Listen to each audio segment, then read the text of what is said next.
The first thing you learn when you move to China is that you know absolutely nothing. Not just about China, but about yourself. You show up thinking you're a capable, independent, worldly adult. And then, within 24 hours, you're basically a helpless child again. You can't read a sign, you can't order a coffee, and you definitely can't explain to a taxi driver where you live. In my first month in Shanghai, I accidentally ordered a plate of jellied duck blood, got hopelessly lost on a metro system that's a modern marvel, and had a complete meltdown trying to buy a bottle of water. The travel guides I read prepared me for none of it. And honestly, it was the best thing that ever happened to me. Because the unfiltered truth about living in China isn't in the tourist brochures or the headlines. It's in the daily, chaotic, beautiful struggle to just adapt. And it's about the person you become when you come out the other side.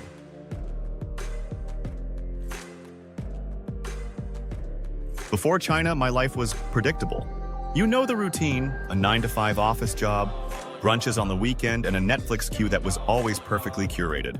My world was painted in very familiar colors. Adventure. That was something I read about on travel blogs. I had this image of China built from those blogs and glossy guidebooks. A romantic mashup of ancient temples in the mist, the Great Wall, and bustling, lantern-lit streets. My guidebooks were my Bibles. They promised an exotic trip, but a manageable one. They had these neat little sections on essential phrases and cultural etiquette, making it all sound like a video game with clear objectives. Learn hello and thank you, Master Chopsticks. Visit the Forbidden City. Quest complete. I pictured myself as this savvy traveler, just effortlessly blending in, impressing the locals with the 5 phrases I'd memorized. The books talked about culture shock like it was a temporary bug, a brief glitch before you start enjoying the cheap food and amazing subways. They mentioned China was developing fast, but my brain still pictured something 10 years out of date. They told me about China, but they didn't tell me how China would completely tear up my own personal rulebook. They prepared me for a trip, not a transformation.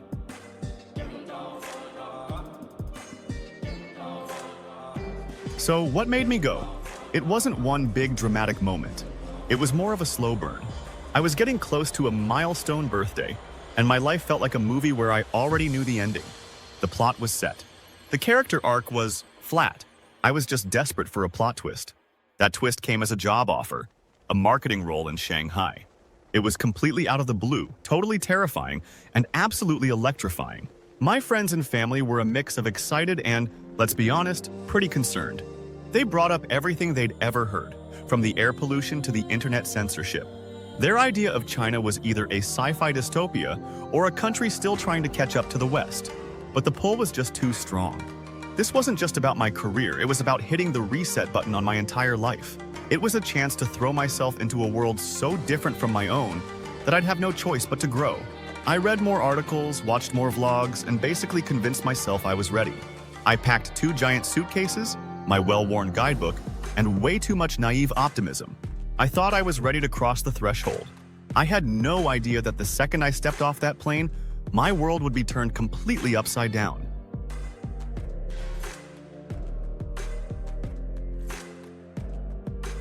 Landing at Shanghai's Pudong Airport is just a lot.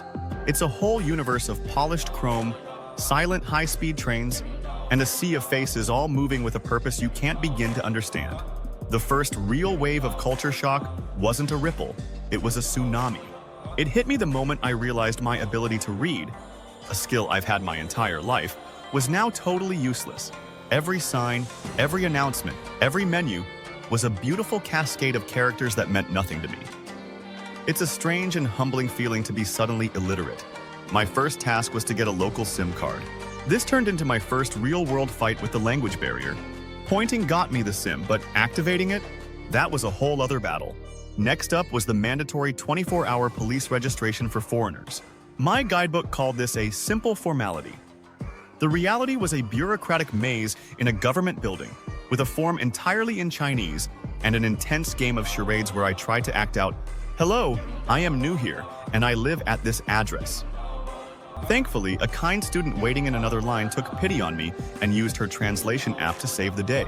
She was my first ally in this new world, a total stranger who showed me a kindness that I'd soon learn is a hallmark of the people here. That first taxi ride was a blur of neon skyscrapers that literally scraped the clouds. The scale of it all makes most Western cities look like tiny villages. The driver didn't speak a word of English, and my carefully practiced Mandarin pronunciation of my new address just came out as gibberish. It was only when I showed him the address written down that he understood. In that 45-minute ride, I felt more lost, more excited, and more alive than I had in years. I had crossed the threshold. The tutorial was over. The real game had begun.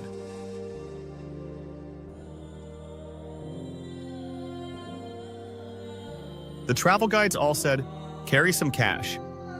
That was probably the most outdated advice I got. In China's big cities, life doesn't run on cash or credit cards. It runs on two apps, WeChat Pay and Alipay.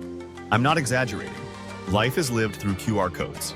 You scan a code to pay for street noodles, to rent a bike, to get on the bus, even to give money to a musician on the street. For the first week, I was a ghost in the machine. I'd try to pay for lunch with a 100 yuan bill, and the cashier would let out this huge sigh, digging around for change like I'd asked to pay in rocks. The line of people behind me would start to grumble, their phones already out, ready to just scan and go. I was holding up progress. But the real challenge was linking a Chinese bank account to the apps. To open an account, I needed a residence permit. To get the permit, I needed my signed work contract and a full medical checkup.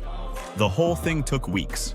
In the meantime, I was basically locked out of modern society. I couldn't call a Didi, the Chinese Uber. I couldn't use a share bike.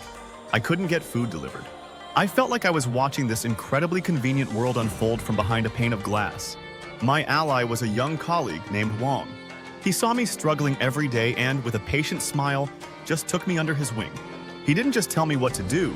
He physically walked me to the bank, translated the mountain of paperwork, and once my account was finally open, he sat with me and guided me through linking it to the apps. The moment I successfully scanned my first QR code to buy a bubble tea, it was a victory. I'd learned the first unfiltered truth. In China, convenience is absolute, but access is conditional. And more importantly, I learned that Guanxi, that idea of relationships and connections, wasn't some abstract business term. It was the kindness that holds everything together. Wang didn't have to help me, but he did. His kindness was my key to the kingdom.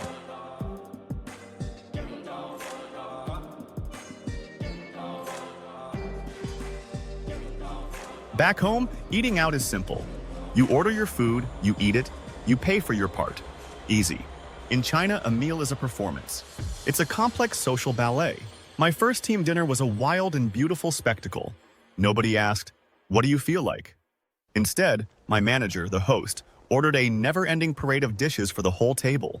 They just kept coming: steamed fish, braised pork, stir-fried vegetables, tofu, dumplings, all placed on a big lazy Susan in the middle. There were so many unspoken rules. I learned you don't just fill your own glass, you keep an eye on everyone else's, especially your elders, and fill theirs first. You don't take the last dumpling unless someone offers it to you. My colleagues would clink glasses, but they always made sure the rim of their glass was a little lower than the boss's, a subtle sign of respect. And then there was the fight for the bill. What I thought was a real argument was actually a ritual, where everyone insists on paying to show how generous they are. This was so much more than family-style dining. It was a tiny snapshot of the culture, hierarchical but communal, respectful but so joyful. It's also where I learned that Chinese food is a totally meaningless term. The spicy, numbing flavors of Sichuan are a world away from the sweet, delicate food from Canton. The unfiltered truth is that food is never just food in China. It's a language. It's how you build relationships, show respect, and do business. Becoming fluent in that language was way more important than anything I could learn from a book.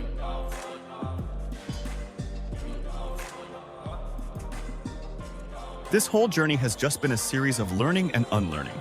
Every day brings a new challenge that turns into a new story. If you've ever had a moment like this while traveling, a moment of pure culture shock that taught you something you'll never forget, I want to hear all about it. Share your biggest "what is even happening right now" moment in the comments below.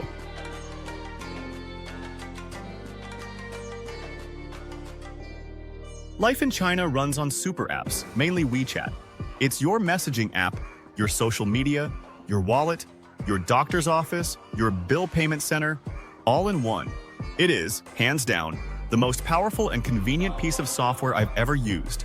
It makes life almost ridiculously easy. And yet, this digital dragon has a second head, the Great Firewall. The The moment you realize you can't use Google is a shock to the system for any Westerner. And it's not just about missing Instagram. It's about losing your main tool for navigating the world. How do you find the best route? Google Maps is gone. How do you look something up? The search engine is blocked. Your entire digital toolkit is suddenly empty. My first few weeks were a mad scramble to adapt. This is where the expat community becomes your lifeline. In a WeChat group for foreigners, I was introduced to the world of VPNs, the digital tunnels that let you get around the firewall. But finding a good one that wasn't blocked was a constant cat-and-mouse game. This digital split is the central paradox of living in modern China. You're in one of the most high-tech, convenient places on Earth, but you're also cut off from the global internet you grew up with. The unfiltered truth is, living here means you have to maintain two digital lives: your local, super-connected life on Chinese apps, and your global life, which you can only get to through the fragile portal of a VPN.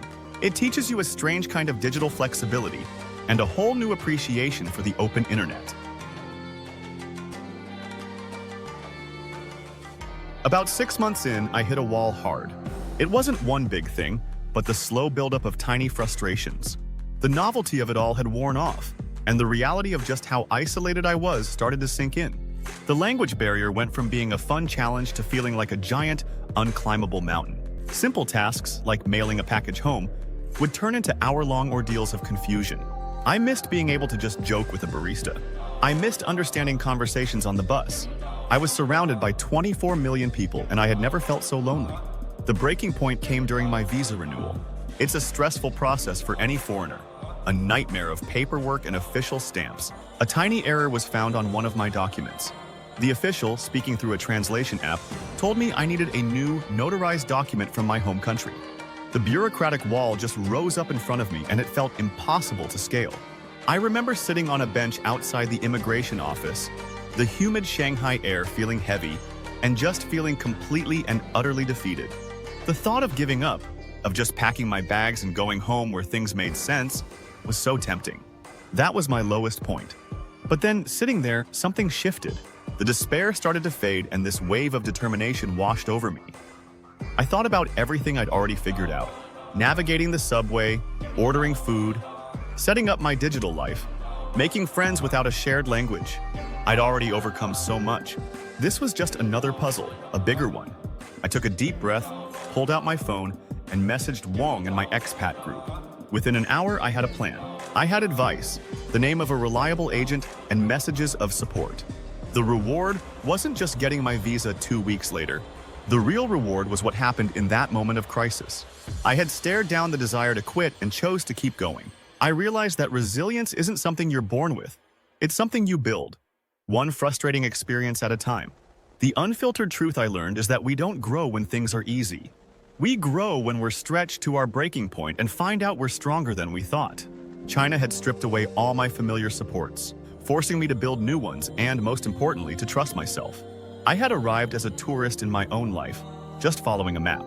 Now, I was finally starting to draw my own.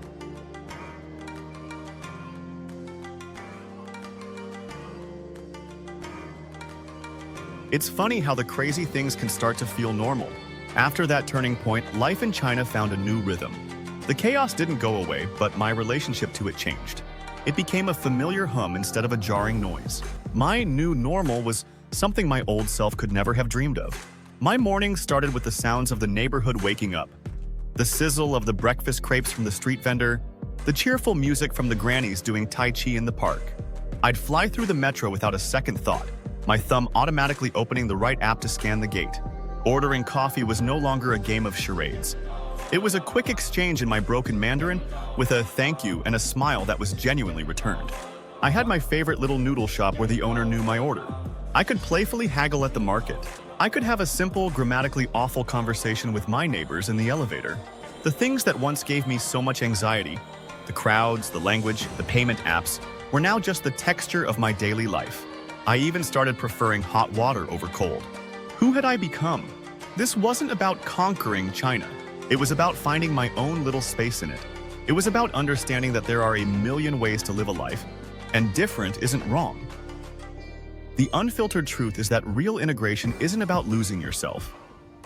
It's about expanding your own identity. You learn to hold different perspectives at the same time. The frustration was replaced by a deep fondness for the very things that used to drive me crazy. My life was still an adventure, but I wasn't a lost tourist anymore. I was home.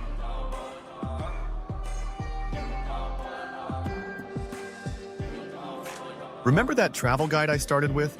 I think it's in a box somewhere, but I haven't looked at it in years. I threw it out, metaphorically speaking. Not because it was wrong, but because it was missing the entire point. It could tell me the height of a skyscraper, but it couldn't tell me about the kindness of a stranger who walks you to the right subway platform.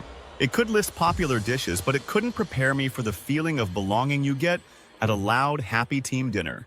So, what is the unfiltered truth about living in China? It's a land of beautiful contradictions. It's a place where you can feel the weight of 5,000 years of history while living in a city that looks like it was built tomorrow. It's a society that gives you unbelievable convenience with the tap of a button while cutting you off from the global internet.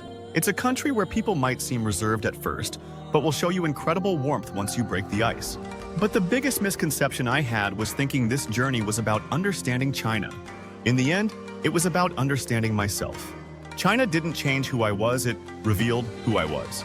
It took away everything comfortable and familiar and forced me to face my own limits, my impatience, and my fears.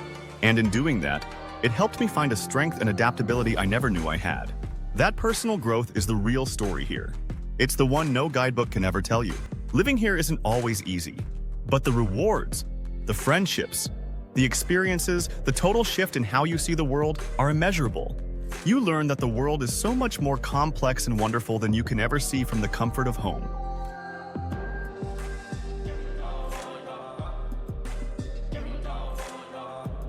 If this story resonated with you at all, please subscribe for more unfiltered journeys. I think everyone has a China in their life, a challenge that looks terrifying but holds the key to who you're meant to become. And if you're thinking of making a big move yourself, my only real advice is this: leave the guidebook at home. Just pack an open mind and a humble heart. They're the only two things you'll really need.